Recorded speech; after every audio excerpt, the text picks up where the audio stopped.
오늘 말씀대로 보혈과 화목이라는 제 주제로 말씀을 같이 나눕니다. 하나님을 기쁘시게 하는 삶을 위해서 예수 그리스도께서는 두 가지의 대리자로 오셨다 말씀을 드렸습니다. 십자가상의 대리자와 그리고 내 안에 거하시는 대리자.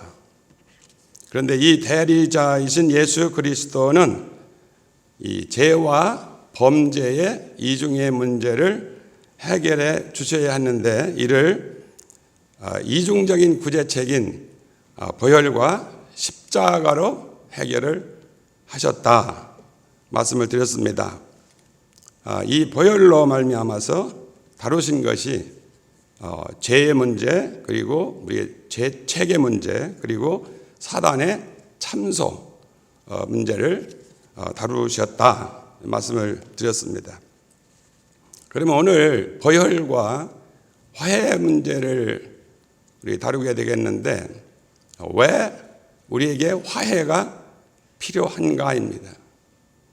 화해라고 하는 것은 하나님과 사람 사이에 또 사람과 사람 사이에 조화가 이루어지고 관계가 회복되는 것을 화해라고 하죠. 그러면 조화가 회복된다, 관계가 다시 회복된다라고 하는 것은 그 관계가 깨어졌다, 관계가 무너졌다라는 것이 전제가 됩니다. 그러면 보혈이 화목을 이룬다. 우리에게 하나님과 화목이 필요하다라고 하는 것은 하나님과 우리 사이의 관계가 깨어졌다라는 것이죠. 그러면 이 깨어진 관계를 회복하지 아니하면 결국은 교제가 있을 수가 없습니다.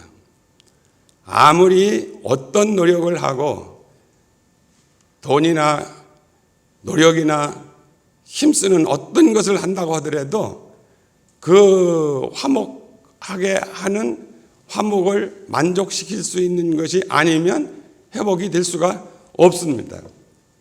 그래서 오늘 우리가 이 보혈이 화목을 이룬다라고 할 때 오늘 본문 말씀 가운데에도 이 예수를 하나님이 그의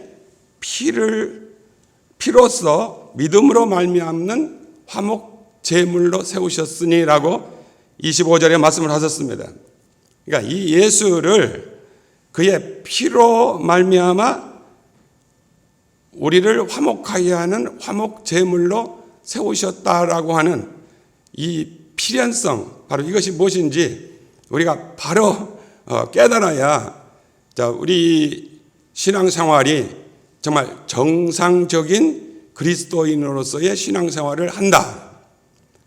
노력하고 힘쓰고 애쓰고 별 헌신들을 다 한다고 하더라도 정상적인 하나님과의 나와 관계의 화목이 이루어진 상태가 아니면 하나님께는 그거는 아무 받으실 만한 어떤 것도 이유가 없는 거예요. 우리 스스로가 그냥 만족하고 스스로가 위로를 받는 것이지 하나님과는 상관이 없는 관계일 수가 있습니다. 그래서 이 화목을 알려면 죄가 무엇인지, 죄가 어떤 일을 행했는지, 죄가 어떤 영향을 하나님께 드렸는지, 그리고 그 죄가 우리에게, 나에게 어떤 영향력, 효력을 발생을 했는지 여기에 대한 정확한 이해가 없으면 우리의 신앙은 정상적이라고 말하면서도 비정상적인 신앙생활을 하는 그리스도인밖에는 되지 않는다라는 겁니다. 죄는 이중적으로 효력을 발생을 했습니다. 그 효력이라고 하니까 어떤 의미에서는 좋은 영향을 말할 때 효력이라고 합니다마는 여기서 이 죄의 효력이다. 이것은 죄가 어떤 영향력을 미쳤는가입니다. 하나님께 어떤 영향력을 미쳤고 우리 자신 사람에게 어떤 영향력을 미쳤는가입니다. 우리는 죄가 사람에게 영향력을 미쳤다. 이것은 우리가 직접 이제 느끼는 것이기 때문에 죄의 삭은 사망이야. 그러니까 죄를 지은 우리 인간들은 죽어. 심판받아. 자, 이런 것은 누구나가 개념적으로 잘 알고 있습니다. 그러나 아담 이후에 우리가 죄를 범함으로 말미암아 그 죄가 정말 하나님께 어떤 영향력을 미쳤기에, 어떤 끔찍한 영향력을 미쳤기에 하나님은 그렇게 진노하시고 하나님은 그렇게 분노하실 수밖에 없었는가? 그렇게 사랑하는, 독생자까지라도 아낌없이 내어주시는 하나님의 그 사랑인데, 그 하나님의 사랑이 어떻게 우리를 저 지옥불에 넣을 수밖에 없는 그 진노, 형벌을 내릴 수밖에 없는 엄청난 변화가 이 하나님께 일어나느냐라는 거예요. 우리가 이 죄의 영향력, 죄가 무엇을 이루는지, 죄가 어떤 것인지에 대한 것이 애매모호하면 우리의 신앙은요 그렇게 애매모호해집니다. 요즘 우리들이 걱정 많이 하는 것이 무엇입니까? 회개가 사라졌다. 죄에 대한 것에 대한 말도 이제 없어지고, 교회에서 죄 회개해야 된다는 것을 말하면 그저 성도들을 기분 나쁘게 하는 것 같이 되니까 죄 좀 하지 마십시오. 그거는 이제 한번 회개하고 우리 다 용서받고 이제 구원받은 사람들인데 뭘 죄 합니까? 이런 얘기들을 많이 하게 됩니다. 그러나 이 죄라고 하는 것이 얼마나 엄청난 그 영향력을 하나님께 미쳤기 때문에 그 하나님께서요, 그 거룩하신 사랑의 하나님께서 우리 죄인들을 벌하셔야만 했는가? 진노하시는 하나님, 그 거룩하신 하나님, 사랑의 하나님께서 진노하실 수밖에 없는 하나님. 그래서 이 죄가 하나님께 어떤 진노를 바라게 하셨는가? 로마서 1장 18절에 그랬습니다. 하나님의 진노가 불의로 진리를 막는 사람들의 모든 경건하지 않음과 불의에 대하여 하늘로부터 이 진노가 나타나나니요. 로마서 2장 5절에는 내 고집과 회개하지 아니하는 마음을 따라 진노의 날, 곧 하나님의 의로우신 심판이 나타나는 그날에 임할 진노를 내게 쌓는도다. 우리 인간이요, 하나님의 진노를 쌓아간다라는 거예요. 로마서 9장 22절에 멸하기로 준비된 진노의 그릇들로 표현했습니다.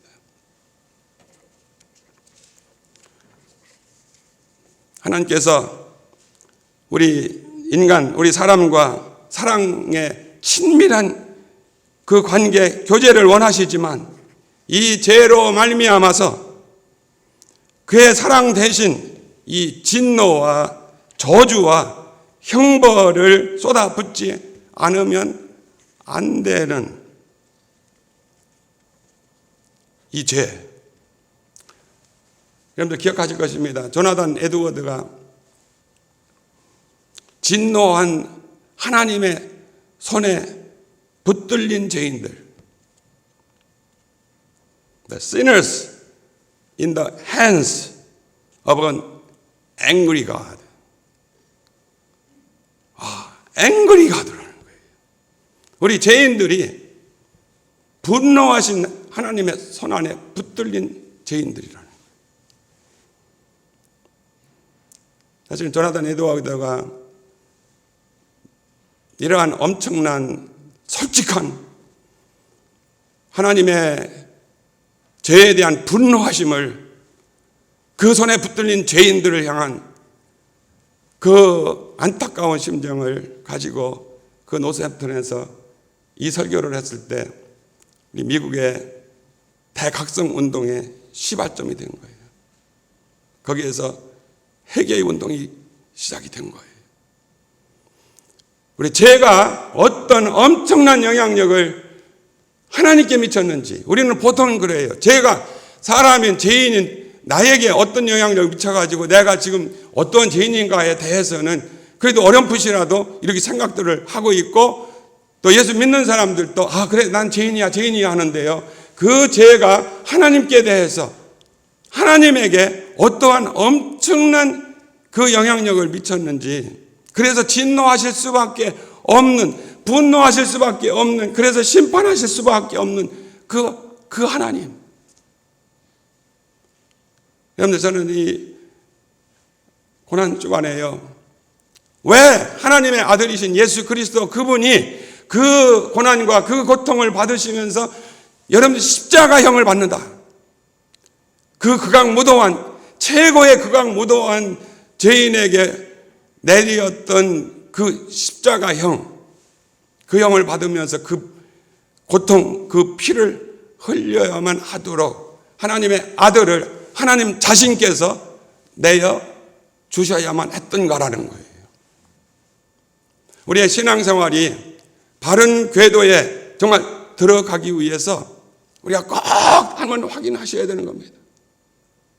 죄를 그냥 한번 나는 회개했으니까, 나는 구원받았으니까 할렐루야 할렐루야 이렇게만 하겠는가요? 우리는 순간순간 우리의 삶 가운데에서 물밑들 파도같이 밀려드는 이런 죄의 파도의 물결들을 우리는 어떻게 대해야 되겠는가? 물론 그것이 나에게 어떤 악영향을 미치는 것이지만 그보다 더 엄청난 것은 그것이 하나님이 얼마나 미워하시고 하나님께서 얼마나 저주하실 수밖에 없고 진노하실 수밖에 없는 그 죄인지, 그것을 우리들이 용납을 하면서 그것과 더불어 같이 살아가면서, 그래 나는 이제 천국 갈 사람이야, 그냥 따놨어, 이러면서 우리가 살아갈 수 있느냐. 우리가 사순절에요, 금식도 하고 성경 통독도 하고 생활의 자제를 하면서 이런 기간을 갖는 이유가 뭡니까? 그 십자가, 하나님의 사랑. 하나님의 사랑이 어떻게 십자가로 나타나는가? 나를 위해서 쏟아 부어주신 하나님의 그 엄청나신 그 사랑이 어떻게 그 저주의 십자가, 오늘 우리들에게는 십자가 하면서 목걸이도 걸고 치장하고 이제는 그리스도인이 이제 치장하는 십자가 되어버렸지만은, 그러나 그 십자가가 하나님의 심판의 십자가예요. 저주의 십자가, 형벌의 십자가다. 그 형벌, 그 저주, 그 심판을 하나님의 아들 예수 그리스도가 받으실 수밖에 없었던 이유가 무엇인가요? 세상에서도요, 세상 법에 해당하는 바로 그 책임을 묻고 그 책임을 져야 됩니다. 그 책임을 지고요, 그 죄의 값을 갚지 아니하면 자유할 수가 없습니다. 그래서 감옥도 갑니다. 무기징역도 받습니다. 사형도 받습니다. 사면도 받습니다. 자, 우리들에게는요, 엄청난 하나님의 사면을 받은 자예요. 모두가 다 사형 선고 받은 자들인데, 이 사형 선고 받은 하나님의 저주의 사람들이 다 사면을 받고요, 이제는 하나님과 더불어서 아무 죄도 없었던 것과 같이 우리 의롭다라고 여겨주셔서 하나님의 자녀, 죄의 용서를 받았을 뿐만 아니라 하나님의 자녀 되는 특권을 허락해 주시고요, 그 나라를 기업으로 받는 그 영광을 함께 누리는 그런 영광을 하나님 우리에게 입혀주셨다.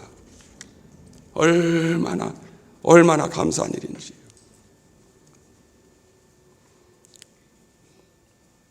하나님께서 죄의 책임을 묻지 않을 수가 없었습니다. 이 죄책이라고 하는 것은 사실은 부채입니다. 우리가 빚을 진다, 우리가 부채를 졌다, 편하지가 않습니다. 그것은 반드시 갚아야 합니다. 그래야만 자유할 수 있습니다. 하나님께서는 죄가 형벌을 받아야 하는 당신 자신의 요구를 그냥은 물리칠 수가 없습니다. 더럽혀진 하나님의 영광이 반드시 다시 높여져야만 합니다. 부채를 갚거나 죄의 책임이 사라지지 않는 한 본질상 거룩하신 하나님으로서는 죄인으로 하여금 그의 임재 속에 들어오도록 우리를 허락하실 수가 없습니다. 과연 죄에 대한 이 책임이 제거될 수 있는가? 죄가 하나님께 미친 그 엄청난 효과, 그의 진노를 불러일으켰는데 그것이 과연 제거될 수 있는가입니다. 그러면 이거를 제거할 수 있다라면, 이거를 해결할 수 있다라면 그것이 무엇인가? 단 한 가지 방법이다. 그것은 화목을 통해서만 가능하다라는 겁니다. 그래서 하나님은 이 예수를 그의 피로써 믿음으로 말미암는 화목 제물로 세우셨습니다. 하나님께서 이제 이 영원한 형벌 진노를 받을 우리 인간과 화해를 하시기 위해서 그 앵그리한 그 하나님께서요, 그래도 그 하나님은 본질적으로 사랑의 하나님이시에요. 그 하나님께서 우리와 화목을 하나님이 행해 오신 거예요. 그 화목을 하신 거예요. 그 화목. 그래서 오늘 보면 25절에 말씀하는 이 예수를 화목 제물로 삼으셨다라고 했을 때 그 화목이라고 하는 것이 덮는다라고 하는 뜻입니다. To cover. 덮는다. 이것은 그 원어를 보면은 힐라스테리온이에요. 이 힐라스테리온은 성막 공부하실 때 속죄소, 시은좌, the mercy seat, 지성소의 그 법궤 위에 그곳이 천사들이 그룹들이 양쪽에서 버티고 있는 그곳에 바로 그것이 시은좌 속죄소입니다. 대제사장이 1년 한 차례씩 짐승의 피를 가지고 그 지성소에 들어가서 그 속죄소에 피를 뿌립니다. 하나님은 그 피를 보시고 죄를 덮어주시고 죄로 여기지 아니하시고 커버를 해주신다. 그 속죄소 시은좌 힐라스테리온 mercy seat, 바로 그곳 화목이다라는 거예요. 여러분들 레위기 16장에 보면 속죄일에 대제사장이 지성소에 들어가서 행하는 일들, 그래서 그 안에 들어가서 그 피를 7번 이렇게 뿌리는 일들. 자, 이 일들을 행할 때에 이제 그 장막 뜰에서 그 속죄 제물을 잡고 죽이고 그리고 그 피를 흘린 것을 받고 이제 이것을 그 성소 안으로 들어가기까지는 뜰에 있는 모든 사람들이 그거를 바라봅니다. 자기의 죄를 전가해가지고 죽는 그 속죄 제물이 어떻게 죽어가는지 그것까지는 봅니다. 그러나 그 안에 지성소 안에 더군다나 그것은 대제사장 한 사람만이 들어가서 하나님과 1대1의 관계 속에서 그 피를 뿌리게 됩니다. 그것은 우리 죄인들이 직접 볼 수가 없이 하나님과 그 대제사장과의 관계에서 그 피를 뿌리는 겁니다. 제가 이 말씀, 여러분들 아시는 말씀이지만 이 말씀을 드리는 이유는 우리가 속죄와 그리고 화목이 이루어졌을 때 그 속죄와 화목이 이루어지는 것은 누구와 누구의 관계냐? 이것은 하나님 자신의 그의 아들 예수 그리스도의 흘리신 보혈의 피를 주님 앞에, 하나님 앞에 사실 드릴 때 하나님께서는 그 피를 보시고 우리는 직접 내가 피를 흘린 것도 아니고요. 이제 그 안에 들어가서 행하는 그 모든 것을 나는 보지도 못한 자임에도 불구하고 하나님은 그 백성들의 죄를 용서하시고 그리고 이렇게 멀어지고 간격이 있고 깨어졌던 그 관계를 회복하는 화목을 이루었다라는 거예요. 십자가로 행하신 놀라운 일, 그 보혈로 말미암아서 행하신 놀라운 일, 바로 화목이다. 그래서 여러분, 우리가 어떤 사람과 나쁜 관계가 있고 참 힘든 관계가 있을 때에 그분과 화해를 하려면 어떻게 됩니까? 결국은 그분을 만족시키는 어떤 것이 있어야 되는 거예요. 이 사람이 나에게 지금 화해를 걸어오는데 이 화해를 걸어오는 것에 대해서 내가 이것을 받아들일 만하다 라고 하는 만족감이 있으면 화목이 되는 거예요. 그렇죠? 자, 그렇게 분노하시고요, 그렇게 진노하신 하나님을 만족해 드리지 않는다라면 화목은 있을 수가 없는 거예요. 그러면 그 하나님의 진노하심을 만족시켜 드려서 받아들이고 화목할 수 있는 것, 그것이 바로 그 피 보혈이었다는 거예요. 다른 아무것도 아닙니다. 다른 어떤 것 대체물이 있을 수가 없습니다. 오직 나를 대신 한 속죄 제물에 흘린 그 피가 그 지성소, 시은자 속죄소 그곳에 뿌려졌을 때 하나님은 만족을 하셨다. 우리를 용서하셨다. 그 화해를 받아 주셨다라고 하는 것은 결국은 그분이 만족하셨다라는 것입니다.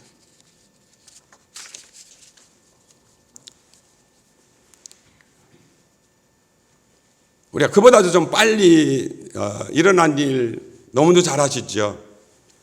출애굽 때 애굽에서 그 유월절 사건이 일어난 것,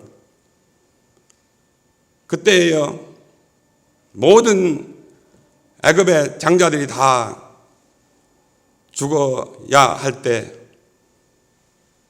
그 인방과 문설주에 그 양의 피를 바른 그 집은 죽음의 사자가 그 집을 유월해서 패스 오버했다.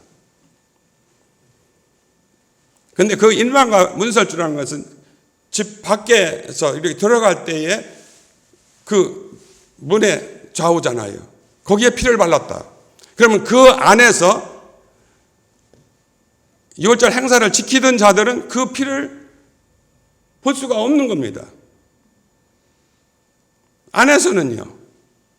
그런데 그 피를 바를 때 이제 하나님의 그 사자가 치러 다닐 때 그것을 보고 그 안에 믿음으로 그거를 바른 사람들, 그 안에 믿음으로 함께 유월절 음식을 먹는 사람들 구원을 받는다. 저는 오늘 여러분과 저도 다시 한번 확인할 수 있기를 원하는 것은 이 피의 제사가 하나님을 만족하게 하셨다라고 하는 것. 그런데 이것은 그 제물을 드리는 자하고는 사실은 거기까지는 아무 상관이 없어요. 심지어는 그것이 드려지는 것도 보지도 못하는 상태예요. 그럼에도 불구하고 하나님은 그 피를 보시고 화해를 하시고 죄를 용서를 해주셨다라는 거예요. 오늘 여러분과 제가 구원을 받고 하나님과 화목된 놀라운 일들은 그 주님의 보혈의 피, 그 단 하나의 이유 밖에는 없다라는 거예요.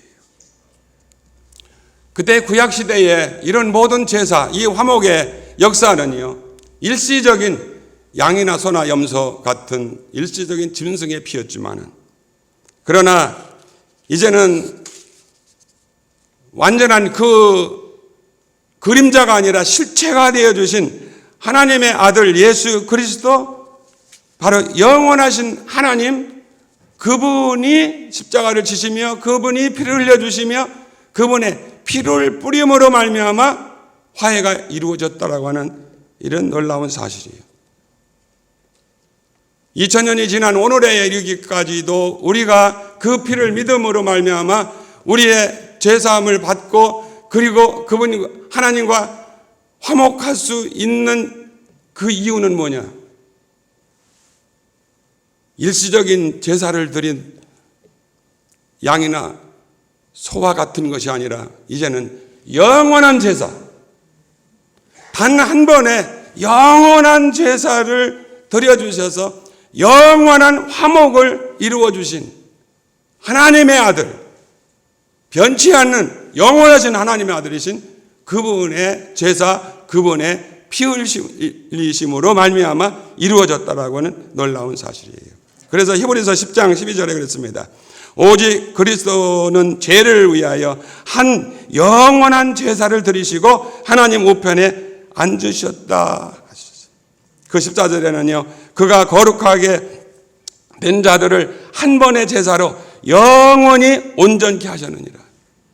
영원한 제사를 드리셨고요, 영원히 온전케 하신 그 이유 때문에 오늘 여러분과 저도요, 그 안에 들어가서요, 제사만 받을 뿐만 아니라 이렇게 그 하나님과 영원한 화해 가운데 온전한 교제를 이룰 수 있는 우리가 됐다. 할렐루야지요. 그래서 히브리서 9장 12절에 그랬습니다. 염소와 송아지의 피로 하지 아니하고 오직 자기의 피로 영원한 속죄를 이루사 단번에 성소에 들어가셨느니라. 이 성소가 어디입니까? 11절에 그랬어요. 손으로 짓지 아니한 것, 곧 이 창조에 속하지 아니한 더 크고 온전한 장막으로 말미암아 하늘의 성소를 말하는 겁니다. 그래서 영원하신 바로 하나님 아들 예수 그리스도가 영원한 제사를 흘려서 그 보혈의 피를요, 그 피를 영원한 하나님의 성소에 들이셨다. 그래서 영원한 변치 않는 화목이 일어났다. 제가 얼마 전에 엄청난 충격을 받고 정말 하나님 앞에 막 할렐루야 할렐루야 했던 적이 있는데요. 영국의 그 로이드 존스 목사님의 설교를 제가 읽으면서 접한 것인데, 바로 이런 문제를 이제 부활하신 예수님께서요, 그 무덤을 찾아온 마리아가 너무도 기뻐가지고 예수님을 막 만져보고 싶었어요. 그러니까 그 예수님께서 그 마리아에게 아직 나를 붙들지 말라 그랬어요. 요한복음 20장 17절에 그랬습니다. 나를 붙들지 말라. 내가 아직 아버지께로 올라가지 아니하였노라. 너는 내 형제들에게 가서 이르되 내가 내 아버지 곧 너의 아버지. 여러분들, 예수님이요, 내 아버지 곧 너희의 아버지라는 거예요. 내 하나님 곧 너희의 하나님께로 간다 해라. 이제 부활하신 예수님께서요, 이렇게 죄의 장벽과 이 모든 것을 다 허무시고 화목하게 하는 그 일을 행하신 그분이 무덤 권세를 깨뜨리시고 일어나셔서 이제 첫 번째로 찾아온 마리아에게 말씀하시는 엄청난 선언이에요. 아직 붙들지 말아라.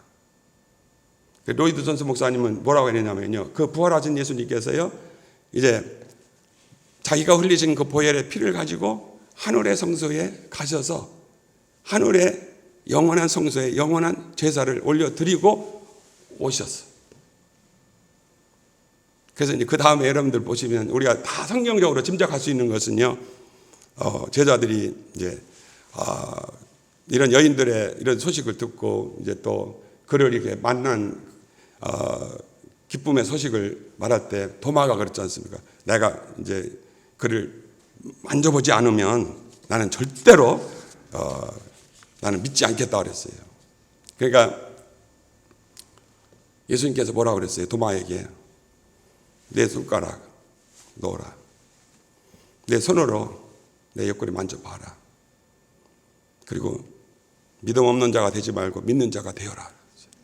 그래서 거기서는요, 이제 만지도록 하셨어요. 그건 무슨 뜻인지 아세요? 하늘에 성소에 가셔서 제사를 이제 다 드리시고 오셨어요. 할렐루야. 뭐 주님이야 이너 세컨, 예? 하나님은 주님은요, 그런 우리가 시간과 공간에 지금 우리가 얘기하고 있는 그런 세계가 아니잖아요. 그 하늘 그 먼 데를 어떻게 갔다 오냐, 그게 아니잖아요. 그 주님은요, 그렇게 하실 수 있는 분 믿으시기 바랍니다.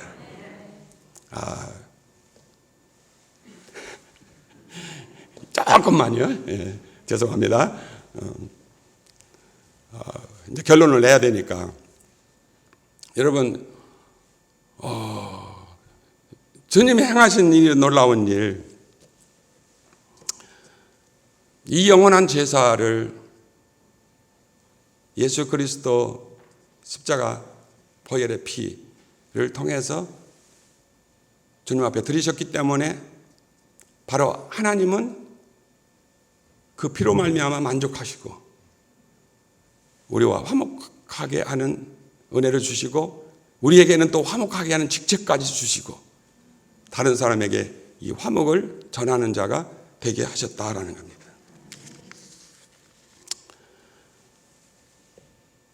속죄가 이루어졌습니다. 화목이 이루어졌습니다. 장벽이 무너졌습니다.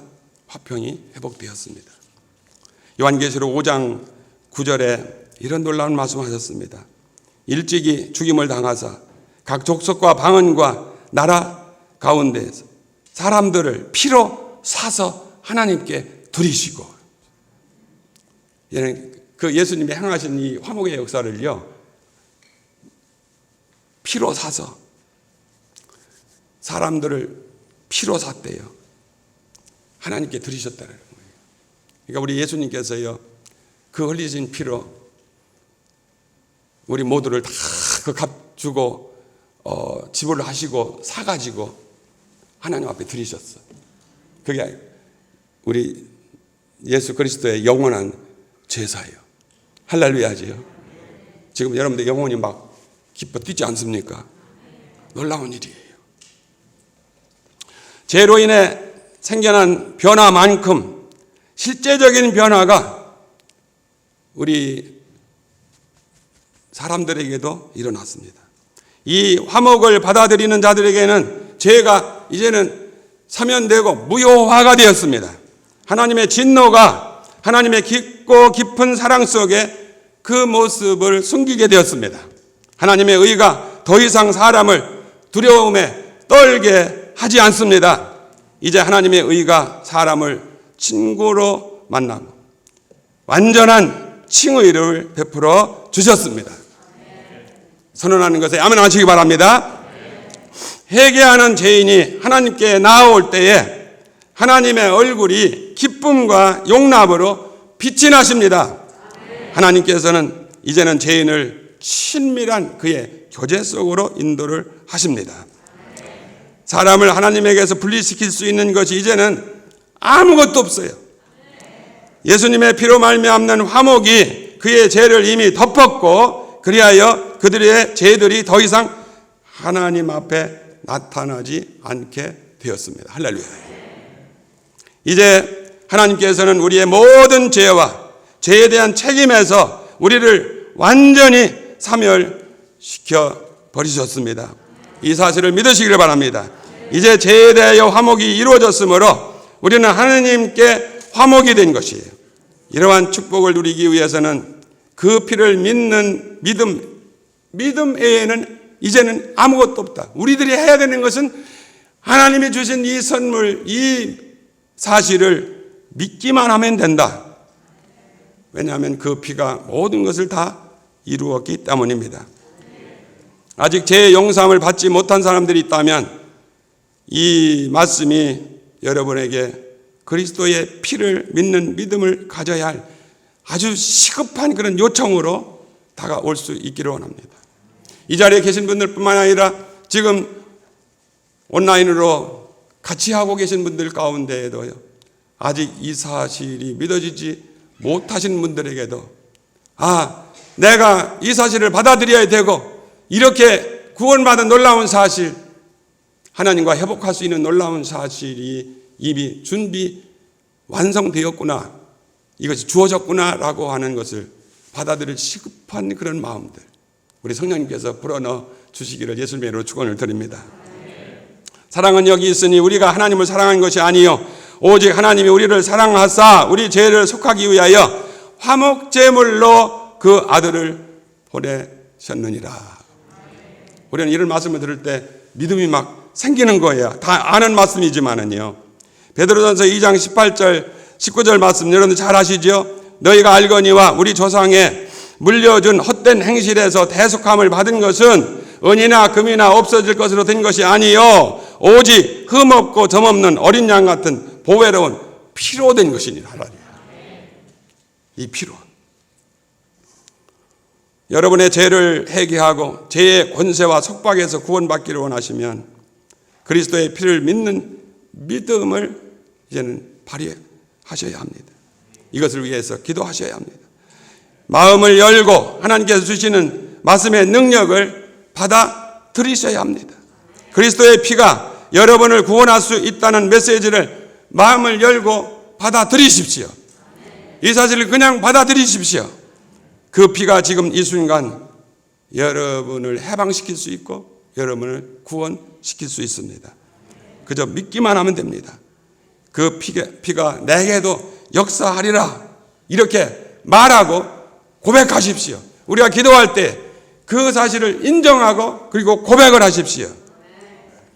죄의 책임을 진 자로서 잃어버린 죄인으로서 죄의 용서를 갈망하며 나오면 이미 완전한 화목을 이루신 그분의 피가 즉시 우리의 죄를 덮고 여러분을 회복시켜 주시고 하나님의 자비와 사랑으로 나아가도록 하시리라는 그런 확신을 가지십시오. 지금 이 시간 하나님 앞에 머리를 우리가 조아리고 여러분 자신을 위해서 흘린 그 피의 능력을 믿는다고 말씀을 드리십시오. 그의 피의 능력으로 붙들린 바가 되시기를 바랍니다.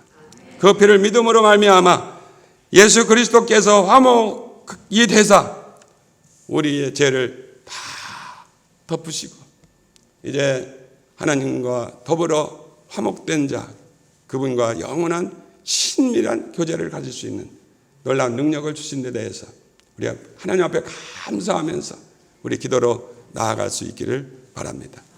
어제와 같이 우리가 기도하실 때에요, 우리 찬송 254장 4절 그 피가 마음속에 큰 증거됩니다. 내 기도 소리 들으사 다 허락하소서.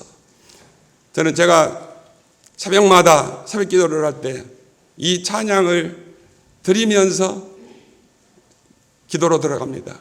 그 피가 마음속에 큰 증거됩니다. 내 기도 소리 들으사 다 허락하소서. 내가 주께로 지금 갑니다. 주님의 보혈로 나를 씻어 주소서. 할렐루야. 우리가 주님 앞에 나아갈 수 있는 그 유일의 길을 열어주신 것, 그 보혈의 피예요. 그 피를 의지해서 그것이 증거가 돼서 우리가 기도로 나아가는 거예요. 새로운 살 길을 우리를 위해서 예비해 주신 그 은혜예요. 할렐루야. 우리 기도할 때에도요, 우리 찬양을 부를 때에도 바로 그 내용을 잘 머리에 새기시면서요, 내가 그 은혜로, 이 확신으로 내가 기도로 은혜의 보좌 앞에 나아갑니다. 주님 응답하실 줄로 믿습니다. 자, 잠깐 기도하겠습니다. 하나님 아버지 감사합니다.